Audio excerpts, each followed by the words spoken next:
In this video, Navneet and I will look at the evolution and the role of wilderness in Pallava art and architecture. This video is presented as a part of our project with the Sharma Center for Heritage Education. We zoom in to the modern state of Tamil Nadu, where two cities are of focus, Kanchipuram and Mamallapuram.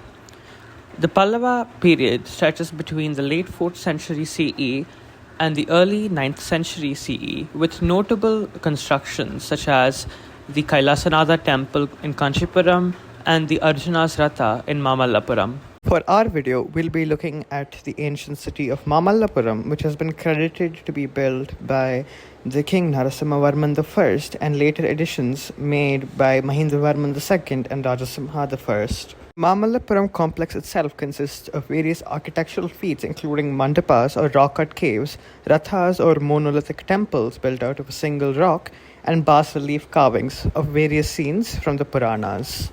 The early phase of Pallava art from the 4th century to the 7th century CE features simple and plain rock-cut architecture. During this time, the Pallava created cave temples that were carved out of rock faces. These temples had minimal decoration and design. Some examples of this include the Mandagapattu cave temple. This is one of the earliest Pallava rock-cut temples dedicated to the gods Brahma, Vishnu and Shiva. Its design is simple, focusing more on creating a functional religious space. These early works set the stage for more elaborate and detailed sculptures that came later.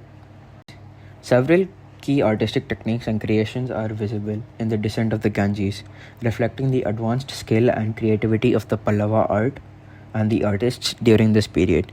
One of the coolest things about the descent of the Ganges is its use of high relief. This means that the artist carved the figures deeply into the rock, making them stand out and look very 3D. Here's Dr. Chitra Madhavan, an expert on South Indian architecture, about the Great Penance at Mamallapuram. Right, so we do know, that is a 7th century panel, unfortunately unfinished, and a lot of work has been done on it by scholars, great scholars, Dr. Nagaswamy, K.R. Srinivasan, a whole lot of others, plethora of scholars have worked on it. It's still a bit of an enigma. Do we know that it's Arjuna's penance, or are we sure it's Bhagiratha's penance? We are really not sure. Or maybe it is Bhagiratha's and Arjuna's and the descent of the Ganga all put together. That also we don't know. It would appear to me definitely, I would lean on the side of Bhagiratha's penance, simply because the focal, that highlight where Arjuna stands on one leg as a tapasvi and Shiva is next to him. The two birds to the left of Arjuna and the two devatas, the Gandharvas, whoever they are, to the left of Arjuna, literally show their backs to Arjuna and are flying in the other direction. I mean, if the focus of this entire thing was to be Shiva and was to be Arjuna, then they should all be converging on them. In fact, they're going away from them. Where are they going? Towards the Ganga. So if it is towards the Ganga, then this cannot be the story of Arjuna and Shiva. It has to be Bhagiratha who is praying and the Ganga comes over there. There is a lot of importance given to the attention to the detail in the descent of the Ganges. The human figures are shown in fluid postures and expressive faces, capturing a range of emotions and actions. The sculptors carved intricate details such as textures of clothing, the flow of hair, and the accuracy of bodies with great precision. The Pallavas were no strangers to the wilderness. In fact, here is a piece of a poem composed by Mahindravarman I, known as the Bhagavata Jukka Prahasana, which describes in detail an example of a forest scene. Similarly, the architecture of the Pallavas too features various elements of the wilderness, including animals as seen here, such as elephants and lions. Before considering the art and architecture of Mamallapuram, let's look a bit about its location. We know that the Pala River currently flows to the south of the town. It later joins the Bay of Bengal, and research has suggested that there have been certain changes to the flow of the Pala River. The geology of Mamallapuram is such that it is made up of loose sandy material towards the coast, and in the interior it is made up of rocky outcrops composed of material known as charnocite. The location of Mamallapuram, a port town, is such that it saw a variety of audience such as sailors, royals, merchants, and warriors. This can be accounted for the diversity in architectural forms we see in the port town. However, there prevails debate over the central character we see in the Great Penance relief.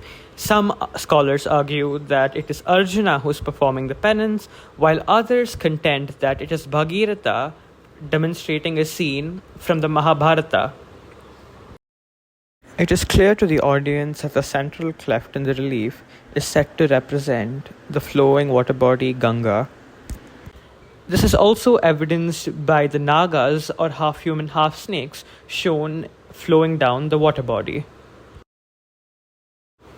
However, it is not just the humans that are a key focus in this relief. We see a variety of animal species, including lions, birds, deer, snakes, elephants, wild boars, and monkeys dotted all across the relief. Apart from the animals mentioned above, can you identify any of these animal species found in the relief?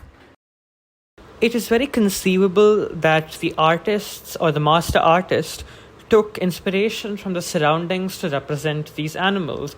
As seen here, the elephants are shown as realistically as possible. This also includes the monkeys who are in a group, or also the lions who are seen emerging from the cave as one would see them in real life. There is also something quite peculiar about the lions. They seem very stylized as compared to the real animals. The lions have been a symbol of power and royalty in ancient India, as seen in the example here from SCHE. It is possible that the Pallava kings used the lion as a message of royalty or imperialism to be represented in the relief. Another enigmatic aspect of the relief is this cat seemingly engaged in a penance. What does this represent? There exists various debates over it. However, what is clear is that the cat seems to be mimicking the pose of the ascetic in the relief. Here's what Dr. Chitra Madhavan has to say about the cat in the relief. And then you have that cat that is standing there. Again, this is not my original research because so much has been done in the past by scholars. That cat is again supposed to be something of a metaphor, because the Hitopadesha and the Mahabharata talk about fake people standing on the banks of the Ganga.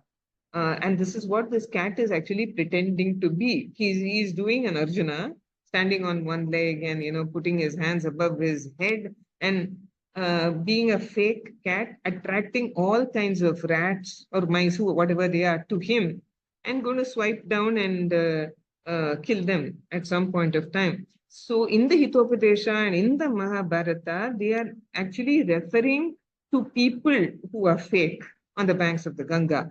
They mention the Ganga. So the sculptor who has read those texts has put this cat on the banks of the Ganga, pretending to be Arjuna when he's actually has other intentions.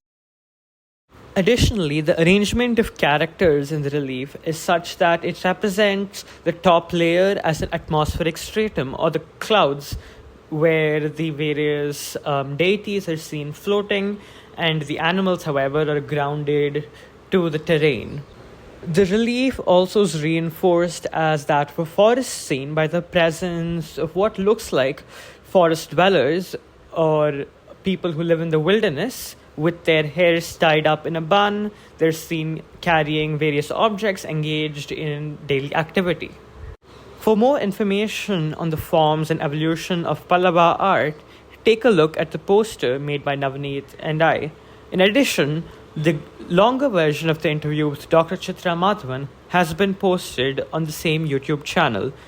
We thank the Sharma Center for Heritage Education for providing us a platform to come up with this research project.